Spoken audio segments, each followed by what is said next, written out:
has sort of opened. Dr. Vikram Singh, please come in here. They have promulgated the term of love. Dr. Vikram Singh,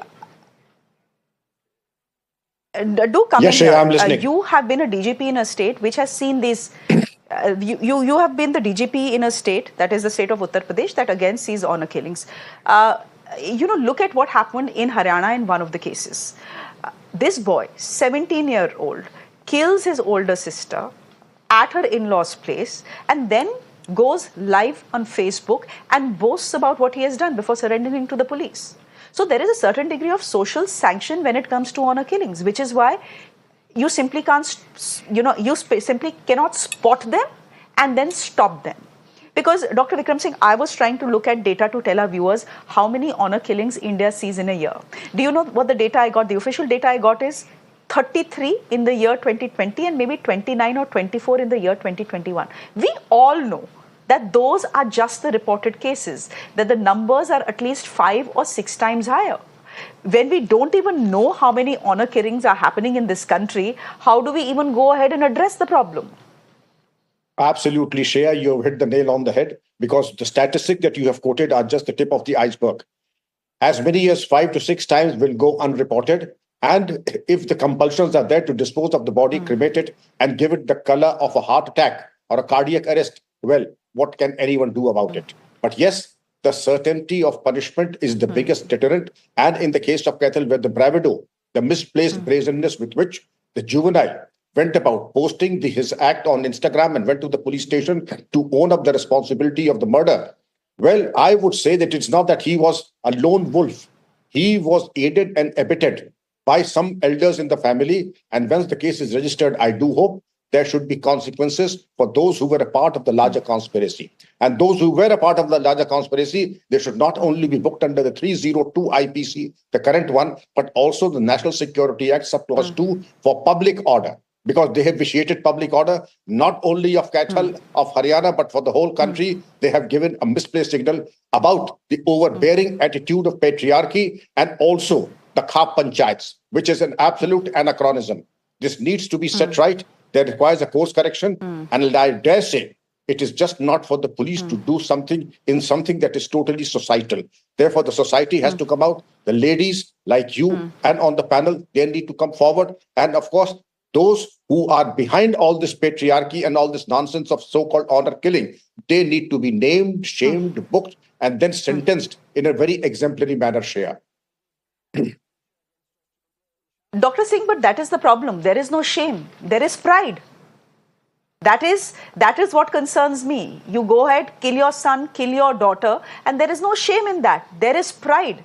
And the society that surrounds you, your ecosystem that surrounds you, is actually with you, clapping for you and cheering for you when you commit these murders. That is where the problem is. I quickly want to ask you a quick question. The BJP spokesperson on this show came and said, he's still here, of course. His contention is, yes, this couple had sought police protection, but they withdrew that request for protection. So what can the police do beyond the point? Because most of these cases are not premeditated. My contention, Dr. Vikram Singh, and correct me if I'm wrong, but all these cases are premeditated. These are all pre-planned murders. It would be too simplistic. Dr. Rawal is a very learned spokesperson, and I beg to disagree with him, because it's not job of the police to take everything on face value. They have their own mechanism of assessing the threat to life. जीवन भय का आकलन करना ये police की जिम्मेदारी है, doctor Rawal sir, और इनकी जिम्मेदारी थी. Whether they withdrew the application is a totally different matter. The threat to their lives was there, and it translated into the murder, and therefore the police were caught on the wrong foot. I would say the police need to make an assessment not only on the basis of the intelligence report, but also on community policing experiments, so that they know what the ground reality is. Sitting in a police station, you will not come to know the ground reality. It's only the community policing experts, the village elders, the chowkidars and the licensed aras, the army and the police retirees who live in the village. They will tell you the ground reality, and that is where the police were indeed bungled up in the matter, and you have a situation at hand where the poor couple was murdered. Okay, Priyadarshani Singh, I'm coming to you last for a reason. You're an actress, you're a political analyst, you're someone who lives in Haryana.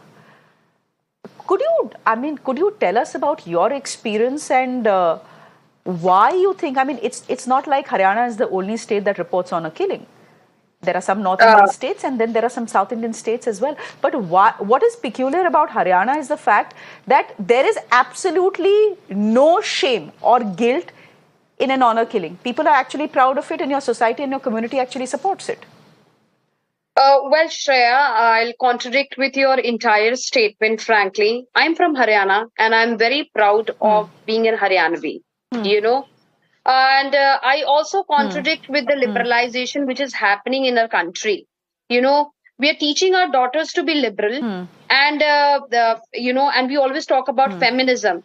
But, you know, feminism also have, Shreya, 2 points, you know. Feminism doesn't allow us to be, you know, I was an actress, you know, and I worked over a decade in South Indian movies also. I worked in television also. But, you know, I have a life. I have a personal life also. And I was very clear on this about my culture, my upbringing. And I come from a very conservative society. And I would not say conservative society because my parents were modern enough to give me a good education, a good upbringing. But that doesn't give me the right that, you know, I go against my parents, you know, or I go against my willing. Marrying in a community, in your own community or in your own caste is something which we should be proud of. You know, making our parents, I think, you know, we try and, you know, make all these things, getting married in a different caste or getting married in a different religion. We try and making in a more flamboyant manner and we try to, you know, make it more fancy. It sounds fancy, but practically, in fact, psychologically, logically, but here's my question. You say, it is very difficult to adjust with somebody like that. So I think, you know, honor killing and let's not only blame Haryana. Here's my counter question. Yeah. Shreya, let's not blame only Here's Haryana. my counter question. Here's my counter question to you. Yes. Okay, here's my counter question to you. So you're saying you are against, you know, marriages outside your caste. You're perfectly entitled to what you believe in. But say your neighbor opts to marry someone within the caste, outside their caste, your parents are not happy. Does that give your parents the right to murder you and your partner? Because that is what happens in Haryana. Why on the first so are you justifying that? Our community? I don't understand it. What is the point and what fun and what it's a question of choice to the youth of getting married outside the community? You know, I mean, but it's their choice. Let us not, you know. But it's their choice. India is going all reverse. I'll tell you what. Will the community react by killing them? Let me complete. Shreya, let me complete. Please let me complete. You know, see, I mean, being modern doesn't make you, you know, have a ripped jeans and making a fancy top, a tan top. I am a very liberal woman, very educated woman from one of the best colleges and from the best university. I still prefer to wear a salwar kameez or a sari. You know, in my personal life. That's your choice. My work is different. Here's the point. Here's the point. Okay, Priyadarshani, I've heard you. That's your choice. Here's the point. That's your choice. Everyone needs to respect your choice, just like I need to respect your choice to say what you want to. But when someone makes a choice that is contrary to your belief system, you need to respect that as well. And society and communities need to respect that as well. And why not? But that doesn't. But why not if it's a distant cousin? It happens in the South. It happens in the South. No, Shreya, that doesn't give us a choice. No, Shreya. Here's Priyadarshani. Of course it does you the choice. Of course, the constitution of this country. Who are you to give anyone a choice? It's the constitution of this country that gives you the freedom to choice of a partner. Priyadarshani, क्या बोल रहे हो आप? Are you justifying these honor killings? No, I'm not justifying. Honestly, on national television, you're justifying these honor killings. That's exactly what you're doing. That's exactly what you're doing. My mouth. No. I am not at all justifying this. I am not at all justifying it. No. But I am trying to say is that the modernism and so-called feminism doesn't give us a right to get married to our cousin. Okay. Doesn't give us a right to marry to our cousin. Okay. Sorry, okay. I heard you. Not brought up like that. That is your point of view. That is your point of view. Okay, great. That is your point of view. But if someone else decides to do it, it doesn't mean that their parents and younger brother go and murder her and her partner. You are essentially on national. You essentially on national television have justified honor killing, and I think now we know what exactly the problem is. The problem is the problem.